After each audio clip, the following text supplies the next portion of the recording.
Je terminerai par un exemple, qui est une des raisons pour lesquelles, dans ce pays, je suis devenu musulman il y a plus d'une trentaine d'années. C'était au tout début, disons dans les années 70, en Belgique, j'écoutais une radio marocaine, ou je ne sais même plus s'il y avait une radio marocaine, c'était un programme pour les Marocains de Bruxelles. Et je ne sais plus qui avait répondu, mais je me souviens qu'une question avait été adressée à un alim qui parlait à cette radio. Et un musulman disait à ce alim: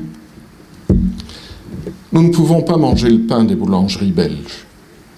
Parce qu'il y a du saindoux, parce qu'il y a de la graisse animale, ce n'est pas halal. Et le alim marocain avait répondu: il faudra manger des pierres. Il faudra manger des cailloux. Cet homme était plein de sagesse. Il savait ce qu'était la religion. Il savait qu'il y avait des choses plus importantes. Et je crois que son message a été compris, parce que nous avons maintenant suffisamment de boulangeries halal dans le pays. Et construire des boulangeries halal, c'est accepter de fait d'avoir des relations avec les non-musulmans, c'est les nourrir. Je crois que l'exemple reste totalement indiqué pour les problèmes dans lesquels nous nous trouvons aujourd'hui. Donc, deux choses. Il y a un problème avec la maladie européenne aujourd'hui. Ce n'est qu'une maladie européenne. Les maladies, ça se guérit. Si nous croyons que l'islam est un shifa lil qulub al marida, une guérison pour les cœurs malades, pour les sociétés malades, nous avons du boulot. Wassalamu alaikum wa rahmatullahi wa barakatuh. On va passer la parole maintenant à vous pour les questions. Et c'est peut-être bien aussi de accentuer peut-être ces questions sur des questions pratiques. Après cette conférence tout à fait qui nous a amené à travers l'histoire, et que au départ, il me semblait qu'on est dans un autre siècle, mais quand on voit justement ce qu'en vivant, je crois, on est toujours au même point. J'ai vu beaucoup de mains qui se lèvent. On va commencer par qui? Ma question, j'aimerais savoir comment est-ce que, de manière basique, un musulman, c'est une personne qui prétend ou qui croit qu'il n'y a que Dieu et que Mohammed est son prophète. Comment pouvoir travailler avec des partis politiques qui disent justement le contraire, qui prônent un projet de société basé sur soit le progrès, soit l'argent, mais pas sur des considérations religieuses, et même qui vont à l'encontre des principes religieux. Et en même temps, comment pousser également des responsables religieux à faire confiance à des représentants politiques, comme ici, on nous a dit qu'il y avait des représentants politiques qui avaient l'habitude de venir ici et qui prônent des projets de société allant à l'encontre des intérêts des musulmans, puisque aussitôt que les musulmans votent pour ces gens-là, ils ne se gênent pas pour les restreindre leur liberté et leurs droits. Donc ne serait-il pas plus avantageux de faire connaître à ces musulmans quel est leur droit ici en Belgique, quelles sont leurs libertés, comment peuvent-ils s'émanciper en Belgique sans pour autant accepter un projet de société allant à l'encontre des considérations religieuses. Je dois quand même préciser quelque chose que j'ai eu l'occasion de la préciser la semaine passée, mais je répète encore une fois. Nous sommes une association tout à fait apolitique, donc il n'y avait pas de représentants politiques qui ont l'habitude de venir ici. C'est pas une... non, on donne la parole à des officiels en signe d'ouverture, en signe de coopération, que ce soit avec la commune ou l'autre. On a des contacts tout à fait normaux avec les responsables et les autorités communales ou autres, mais nous sommes une association tout à fait apolitique. On ne fait aucune propagande à aucun parti. Ça, je tiens à préciser encore une fois. Comme je l'ai dit en commençant, vous connaissez mieux la situation particulière de la Belgique. Je n'y vis plus depuis 12 ans. Ceci étant, je ne crois pas avoir parlé d'acceptation du projet de société qui nous est proposé. Je crois avoir parlé de réforme, de contribution, de participation à la réforme de cette société pour y amener plus de justice et plus de bel agir, ihsan. Je ne pense pas avoir tiré cela de mon chapeau, mais simplement vous avoir produit une lecture actualisée de textes que je lis au XIIIe siècle chez Ibn Taymiyyah à propos d'une situation que je crois assez semblable, qui était celle, par exemple, de Joseph chez Pharaon. Pharaon, régime mécréant, projet de société ne correspondant pas à la sunnat al-anbiya wa adlihim, à la tradition des prophètes et à leur justice, mais où je constate, et ça ce n'est pas Ibn Taymiyyah qui le dit, c'est le Coran qui le dit lui-même, c'est le bon Dieu qui le dit. Joseph dit à Pharaon, mets-moi à la tête de la trésorerie de ton pays. Alors, c'est une des plus hautes responsabilités, Khazainul Ard, c'est une des plus hautes responsabilités de l'Égypte, où vous savez l'importance que l'agriculture y a. Joseph ne semble pas s'être posé ces questions. Il semble avoir considéré que son devoir en tant que musulman, que les obligations que sa foi lui faisait, était de contribuer au plus haut niveau et autant que cela lui était possible, et même si cela signifiait mettre en sourdine ou ne pas exhiber, ne pas rendre public le contenu de sa foi et ne pas pratiquer certaines prescriptions de la religion, cela signifiait contribuer au plus haut niveau à l'amélioration de la société dans laquelle il vivait. Et ça, ce n'est pas moi qui le dis, c'est Ibn Taymiyyah qui analyse ce qui s'est passé dans l'Égypte pharaonique. Et ce que je trouve essentiel, c'est cette remarque qu'il fait alors, c'est uniquement parce qu'il s'est ainsi investi dans la gestion de l'Égypte pharaonique qu'il a été capable d'aider ses frères. Et pour en venir au tout début de votre question, je crois qu'un aspect dont nous devons toujours tenir compte, c'est que le Coran ne dit pas, ne parle pas de nous musulmans au singulier. Il parle de nous au pluriel. On ne dira pas « ana muslim », mais « ana min al-muslimin ». C'est-à-dire que nous devons travailler communautairement. Il y a plus de vérité, il y a plus de sagesse, il y a plus d'efficacité dans deux musulmans qui travaillent ensemble que dans un. Yadullah ma'al jama'a. La main de Dieu est avec la communauté. Wa shaitan abad. Et Satan est plus loin d'un individu, d'un musulman, d'un individu que de deux. Je suis un repris de justesse. J'ai monté une ASBL pour les jeunes en fait. Et je voulais vous rejoindre parce qu'on a monté une ASBL qui marche très très bien. Donc on travaille avec des jeunes qui sont fragilisés. Donc on a de plus en plus des jeunes difficiles dans le quartier populaire. Et on a été mis sur le côté par le politique. Donc nous sommes une des seules associations sur Molenbeek qui traite des jeunes qui ont un parcours accidenté. Donc le politique nous ont bien mis sur le côté d'une manière discriminatoire. Donc ça c'est ce que je voulais vous faire passer comme message au niveau de la réalité. Et aussi le message que je voudrais aussi vous faire passer, Ihya, comment vous pouvez nous dire, nous, aux musulmans, parce qu'on est beaucoup dans la consommation d'un discours, mais on ne s'engage pas. C'est-à-dire que chacun d'entre nous, on a tous des compétences. Et j'ai remarqué que, voilà, on vit une discrimination dans notre ASBL. On a fait un appel à la communauté. Personne n'a réagi. Personne. Donc voilà, donc moi je voulais faire passer un message. Quelles sont nos responsabilités? Comment ça se fait qu'on ne s'engage pas? On est beaucoup dans la consommation d'un discours. Et voilà. Et dernier point, ce que j'ai remarqué, on s'engage de plus en plus dans l'humanitaire. Donc, on va chercher des activités qui sont à l'extérieur, mais autour de nous, et on a de plus en plus de jeunes qui vivent des difficultés. Comment vous pouvez nous dire à nous de nous engager sur le terrain? Merci. Je vis aux États-Unis pour vous donner un exemple de ce qui est possible. Je vis aux États-Unis dans un séminaire, c'est là que j'enseigne, qui a commencé il y a 176 ans comme une école de formation de missionnaires protestants qui seraient envoyés dans les pays musulmans pour convertir les musulmans au protestantisme.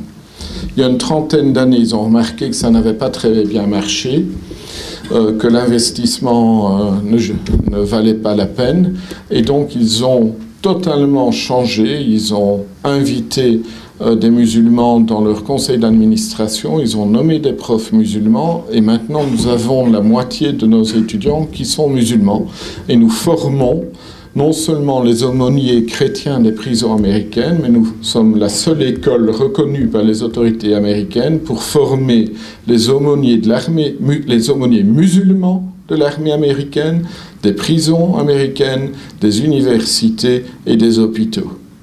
C'est-à-dire que des choses sont possibles là-bas. Je crois qu'elles devraient être possibles aussi ici, même s'il y a plus de difficultés, de réticences, en synergie, en collaboration, avec toutes les bonnes volontés, à l'intérieur de la communauté ou en dehors de la communauté. Et à l'intérieur de la communauté, mais bon, je ne sais pas ce qui s'y passe aujourd'hui, je sais ce qui s'y passait il y a 20 ans, si nous avons été capables à une certaine époque, wallahu a'lam, de faire avancer un tout petit peu le dossier des droits des musulmans, c'est parce que nous avons travaillé ensemble. C'est parce que le frère Laroussi, le frère Mohamed Saïd de Liège, que je reconnais avec plaisir, et toute une série d'autres, Marocains, Turcs, Belges et autres nationalités, nous travaillons ensemble. Si vous développez une petite initiative locale et qu'elle ne représente qu'une composante de la communauté dans sa diversité, il y a peu de chances d'obtenir les appuis nécessaires qui permettront d'avancer. Il faut de nouveau mettre la main à la pâte et redévelopper, je crois, à l'intérieur même de la communauté musulmane en Belgique, des synergies entre les différentes communautés qui la composent, marocains, turcs et autres. Sans cela, il n'y aura pas d'avancée dans les dossiers institutionnels et autres. C'est essentiel. C'est essentiel. Nous devons former l'équivalent de ce qu'on appellerait un lobby musulman ou un syndicat religieux musulman défendant les droits des musulmans. Et ça ne peut pas se faire à partir d'initiatives particulières à une telle ville, à un tel quartier. Il faut remettre des structures en œuvre. De nouveau, là-bas, des choses sont possibles qui ne semblent pas l'être ici parce que nous souffrons de la maladie appelée laïcité.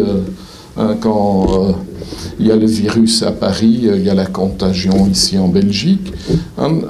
Ceci étant, il faut s'investir dans la politique, ce sera la seule façon d'y arriver. Et donc, au niveau local, au niveau des différentes régions et au niveau fédéral en Belgique.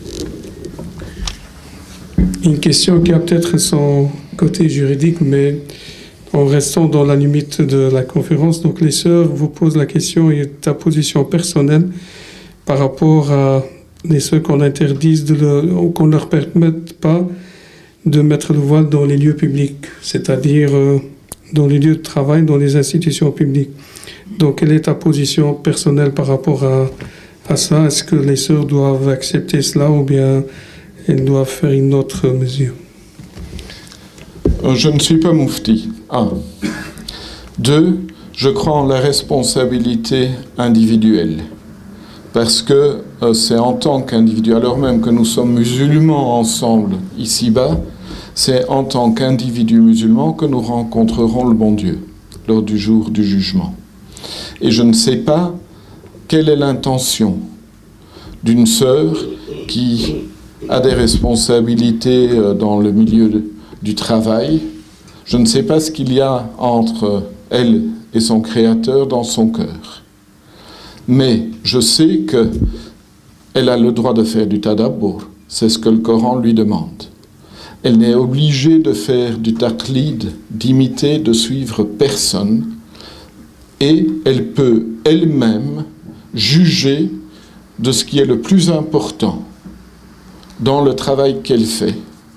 Et peut-être que al-afwa, faire grâce, non pas isqat, non pas laisser tomber, mais faire grâce d'une obligation, et je ne me prononce pas sur le caractère obligatoire ou non obligatoire du voile, ce n'est pas ma responsabilité, je n'ai pas la formation pour ce faire, mais peut-être que, en jugeant le pour et le contre, elle se rendra compte qu'elle peut accomplir beaucoup plus sans le voile qu'elle ne le peut avec le voile, sur le lieu du travail.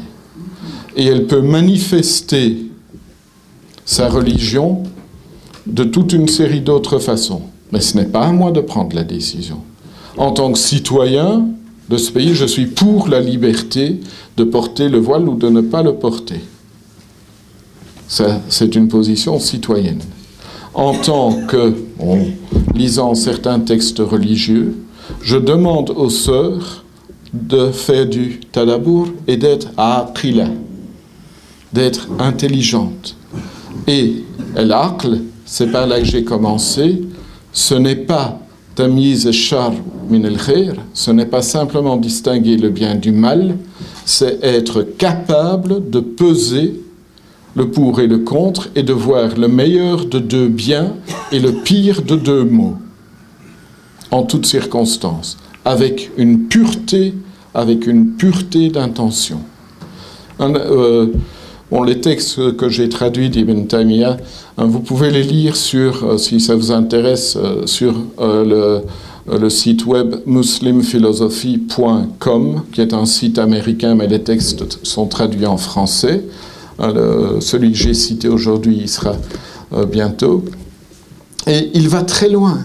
Il va très loin. Pour en venir à la question du frère tantôt, il va jusqu'à dire, si vous êtes au service d'un pouvoir injuste, qui vous demande par exemple de surtaxer un citoyen, un sujet, de manière illicite,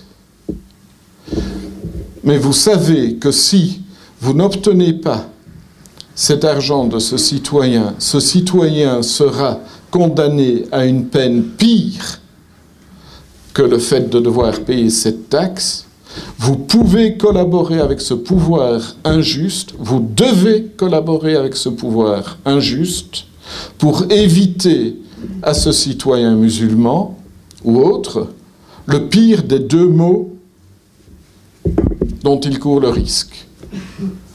De nouveau, si vous faites cela pour participer, pour contribuer à l'injustice du pouvoir, vous êtes injuste comme le pouvoir. Si vous le faites pour sauver ce musulman du pire des deux maux qui le menacent, vous restez un croyant. De nouveau, le tadabbur, le aql, c'est être capable de peser le pour et le contre et de voir ce qu'est le pire de deux maux. Donc, et ça, c'est pas moi, c'est Ibn Taymiyyah et c'est pas Ibn Arabi, pour ceux qui distinguent entre les deux.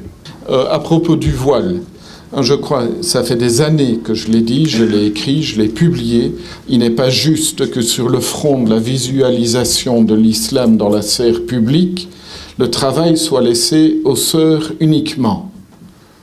Alors que les frères ne portent pas la barbe, ne portent pas le turban. Et si les autorités, de fait, dans certains pays ont des difficultés avec le voile des musulmanes, je trouve que par solidarité, les frères pourraient commencer à laisser pousser la barbe et à reporter le turban, et alors nous verrons ce qu'il en sera. Bismillah ar-Rahman ar-Rahim. Salam alaikum wa rahmatullahi wa barakatuh.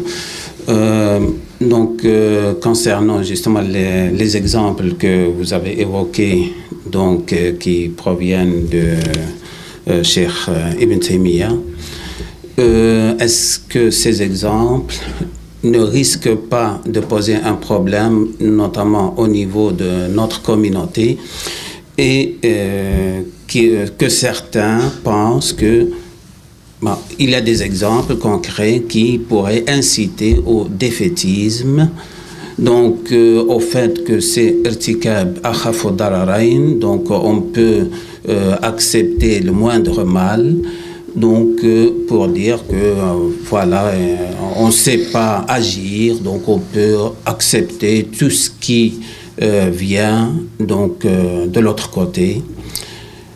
Là, bien sûr, il y a un problème. À mon avis, même le contexte n'est pas le même. Le contexte donc de Youssouf alayhi salam qui était dans la cour de Pharaon. Bien sûr, lui, il était seul dans un milieu qui était donc non-croyant. Je pense que c'était le cas aussi de Asiya, la femme de Pharaon.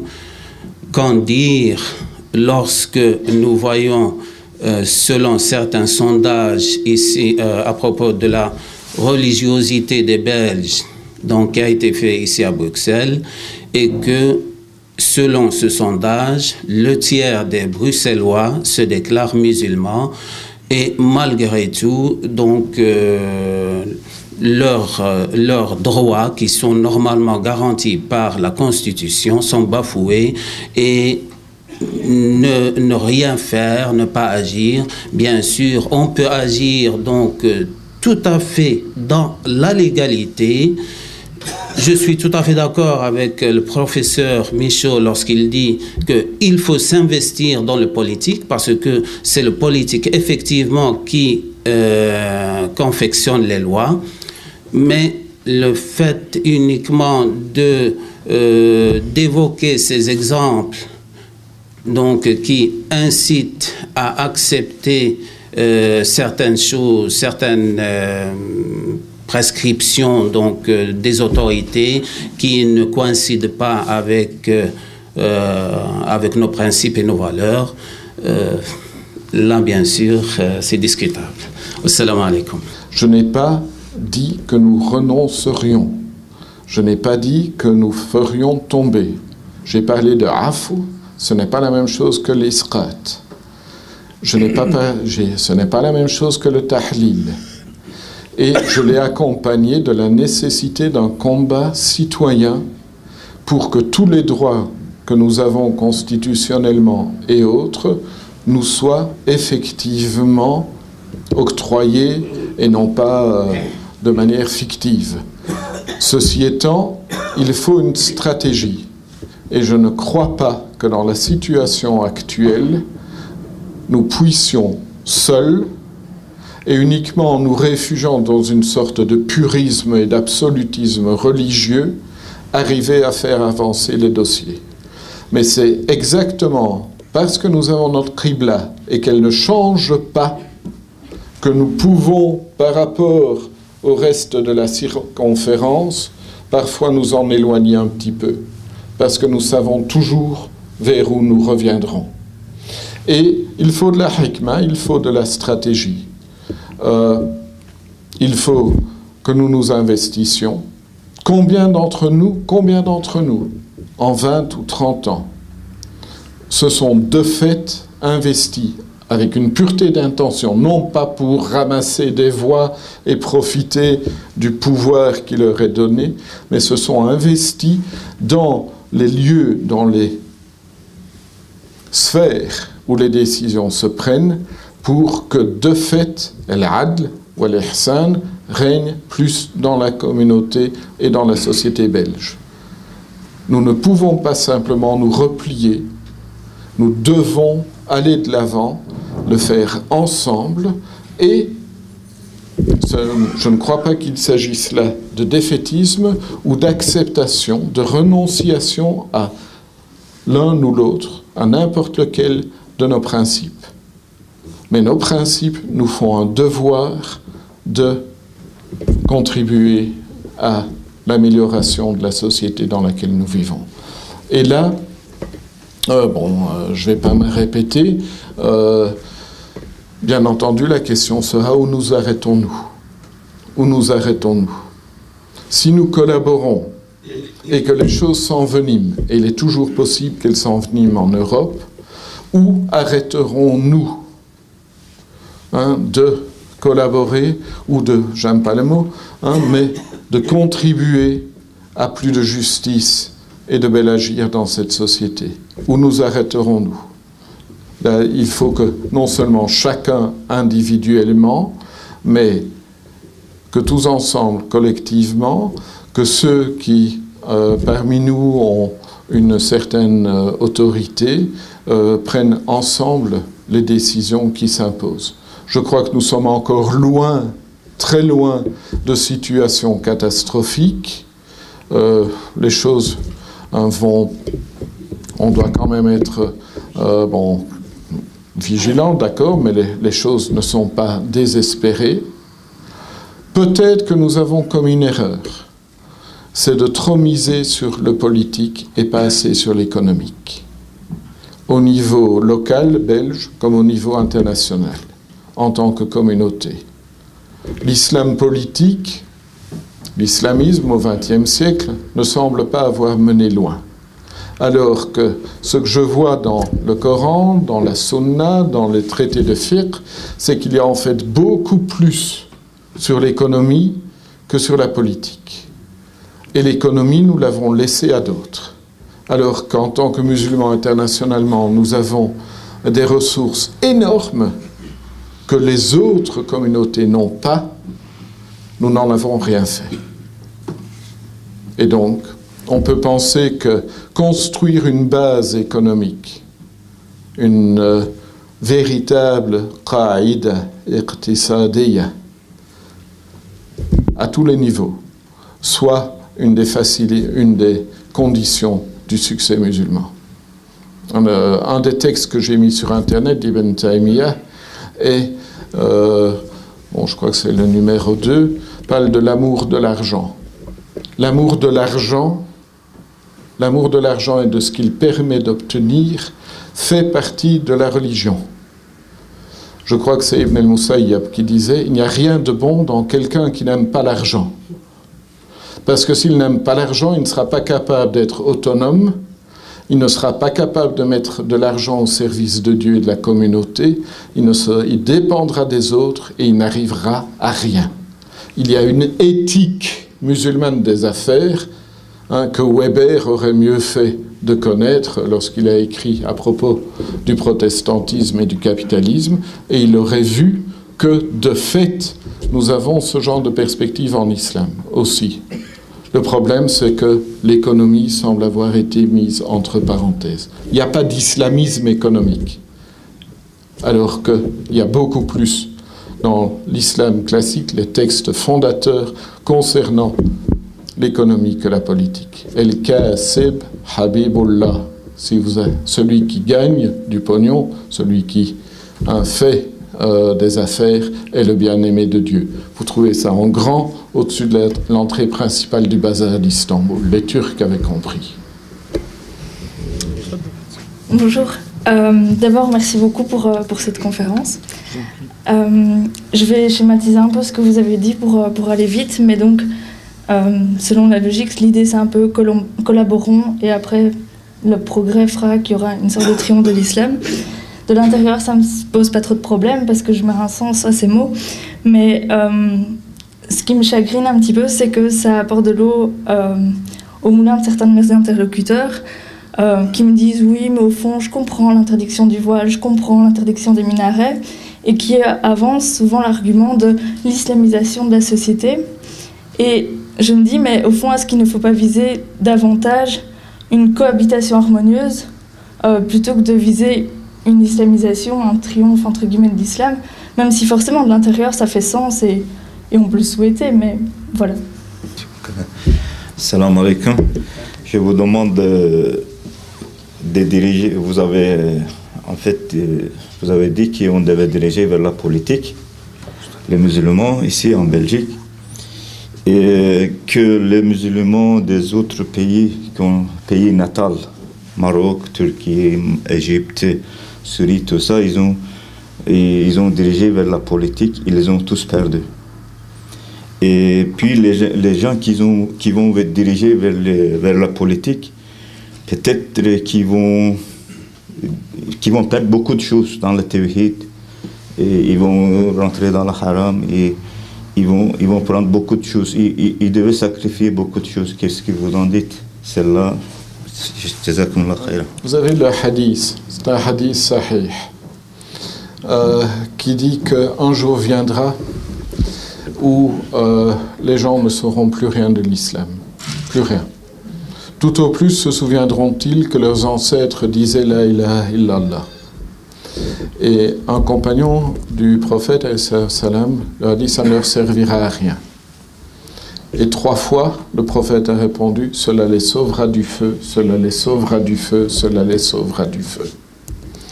C'est-à-dire que perdre, voir l'islam on liquéfié dans la politique, oui, c'est un risque. Ceci étant, l'important est de garder la pureté de l'intention dans le cœur, quels que soient les résultats que nous réussissons à obtenir. Et c'est ceux qui viendront au cœur, à Dieu avec un cœur pur qui auront leur récompense. Non pas ceux qui auront réussi à tout mettre en œuvre et à tout réaliser. Ce qui ne signifie pas que nous devons oublier nos responsabilités, que du contraire. Mais c'est parce que nous savons que nous ne pouvons rien réaliser sans l'aide de Dieu. Et que si de fait nous sommes capables d'apporter un peu de lumière, c'est à lui que nous le devons et non pas à nous. Et donc, les risques sont là, les dangers sont là, mais la guidance de Dieu reste là aussi, et l'obligation d'aller dans la bonne direction reste là aussi, alors même que peut-être les circonstances font que ce n'est plus tout à fait possible aujourd'hui. Nous ne savons pas. Ceci étant, alors même que nous pouvons moduler, rendre plastique, en fonction des circonstances, notre compréhension de la religion, nous gardons notre Qibla. Elle ne changera jamais. Pour ce qui est du triomphe de l'islam, qu'est-ce que c'est que le triomphe de l'islam? Le triomphe de l'islam, c'est faire en sorte que plus de croyants aboutissent au paradis que de l'autre côté. Le triomphe de l'islam, cela ne signifie pas l'islamisation de la planète, parce que le bon Dieu lui-même nous dit, mais je ne vais pas rentrer là-dedans, que nous ne cesserons pas d'être différents. C'est-à-dire que la diversité religieuse n'est même pas un problème du point de vue musulman. Ceci étant, la direction dans laquelle nous considérons que de fait le monde aurait intérêt à aller est claire. Et c'est cela que nous essayons de communiquer autour de nous, autant que faire se peut, et de mettre en œuvre. Bien entendu, les sœurs ont autant de responsabilités que les frères à ce sujet, à tous les niveaux, familial, social et autres. Ce n'est pas à moi à aller dire ce qui est le boulot ou la responsabilité d'une sœur par rapport à ce que serait la responsabilité d'un frère. Je crois qu'il y a du travail pour tout le monde. Je crois que certaines illusions venues de la modernité à propos de la soi-disant libération des femmes en Occident, dans quelques années, on se rendra compte qu'il y a peut-être certaines choses à revoir qui n'ont pas abouti au paradis qu'on promettait aux sœurs, pour le dire de manière minimaliste. Aux États-Unis, nous voyons qu'il y a beaucoup de convertis et pas uniquement de convertis. Parce que dans cette société, la voie que l'islam propose aux sœurs, les responsabilités qu'elle leur donne, attirent énormément de sœurs, tout autant que de frères. Et une redécouverte des valeurs familiales dans des sociétés où la famille s'est décomposée conduit très souvent les femmes vers l'islam. Donc, ce n'est pas de l'apologie, ce n'est pas un panégyrique que je fais là, mais c'est une constatation. Nous ne sommes pas capables d'être comme Sayyidina Youssouf, ok, d'accord.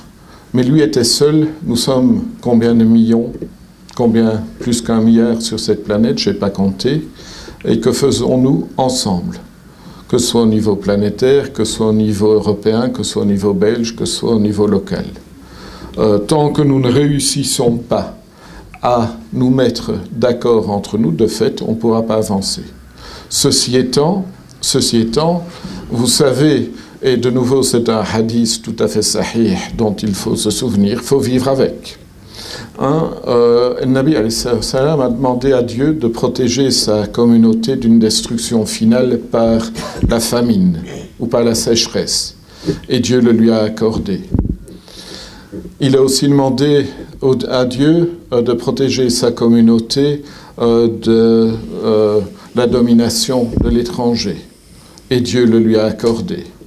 Il a demandé à Dieu de protéger sa communauté des dissensions, des combats internes, et Dieu n'a pas pu lui accorder. Il ne lui a pas accordé ça. C'est-à-dire qu'il faut vivre avec. Il faut vivre avec, et si un consensus général n'est pas accessible, d'habitude la religion propose un menu. C'est-à-dire qu'à l'intérieur de la communauté comme à l'extérieur, la diversité est une des richesses de l'islam. Cette diversité doit cependant être organisée de telle manière à ne pas devenir fitna, dissension, opposition, déchirement. Et là, il reste beaucoup à faire. Comment vivre dans la diversité entre musulmans sans nous déchirer? C'est une responsabilité que nous avons, et je crois que nous avons encore beaucoup de boulot. Le peu d'efficacité des élus musulmans dans certains partis, oui, mais qu'avons-nous fait? Que faites-vous? Moi, je ne vis plus ici, je suis un immigré, okay? Donc dans un autre grand pays. Que faites-vous pour développer un parti musulman? Il y a eu des essais. Y en a-t-il encore? Il n'arrête pas. Pourquoi ne pas créer un parti musulman en Belgique? Maintenant que certains ont appris à faire de la politique dans d'autres partis, que les musulmans se rassemblent à tous les niveaux, communal, provincial, régional, fédéral, ce que vous voulez. En Belgique, c'est comme ça que ça fonctionne. Il y a des partis, et personnellement, je ne crois pas à toutes les belles promesses des partis actuels accueillant des élus musulmans. Je crois que la société belge, le système, la routine politique belge est telle que s'il n'y a pas un jour un parti musulman fort, et dans ce parti musulman il peut y avoir des non-musulmans bien entendu, les dossiers n'évolueront pas véritablement. Ceci étant, c'est à d'autres de le créer. Moi, j'habite plus ici. Je voudrais tout simplement, avant de clôturer, dire un petit mot à Madame. Ça sera peut-être un témoignage de quelqu'un qui se trouve ici en Belgique depuis 79, qui se trouve aussi dans le milieu associatif, au moins depuis les années 80. Il n'y avait aucune volonté de la part de la communauté musulmane représentée à tous ces niveaux, que ce soit imam ou professeur de religion ou acteur dans les associations, d'islamiser la société. Au contraire, je suis presque certain du chiffre que je vais avancer. Plus que 95% des imams prennent dans leur discours la culture d'un citoyen musulman belge qui respecte l'état de droit. Mais je crois que le mot islamisation a été inventé par l'autre partie qui essaie justement, dans certains moments, d'empêcher les musulmans de revendiquer certains droits fondamentaux tels que le port de voile, tels que la nourriture halal ou autre, justement pour dire faites attention, ce genre de revendications peuvent évoluer un jour vers un programme politique ou autre. Donc la naissance de ce terme ne vient pas de la part de la communauté musulmane, elle vient d'ailleurs. Donc c'est pour ça qu'il faut interroger l'autre partie qui est à l'origine de cette terminologie et pas nous.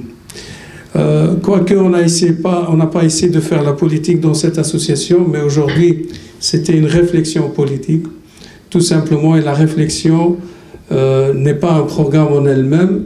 La réflexion, c'est des idées, et chacun est responsable de ses idées. Je remercie beaucoup le frère Yahya pour la conférence d'aujourd'hui. Je vous remercie aussi. Le prochain séminaire, c'est le 18 avril, qui concerne la visibilité des faits religieux, et on clôture, je crois, avec ce séminaire, ce thème. Les invités sont Dr Al-Harb El-Kashat et Madame Isabelle Pray, qui est la vice-présidente de l'exécutif des musulmans de Belgique.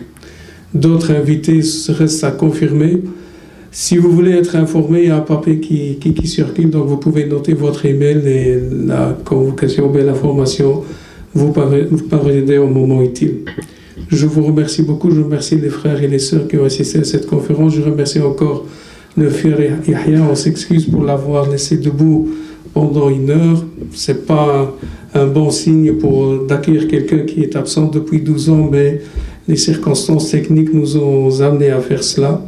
بارك الله فيكم سبحانك اللهم وبحمدك نشهد أن لا إله إلا أنت نستغفرك ونتوب إليك سبحان ربك رب العزة عما يصفون وسلام على المرسلين والحمد لله رب العالمين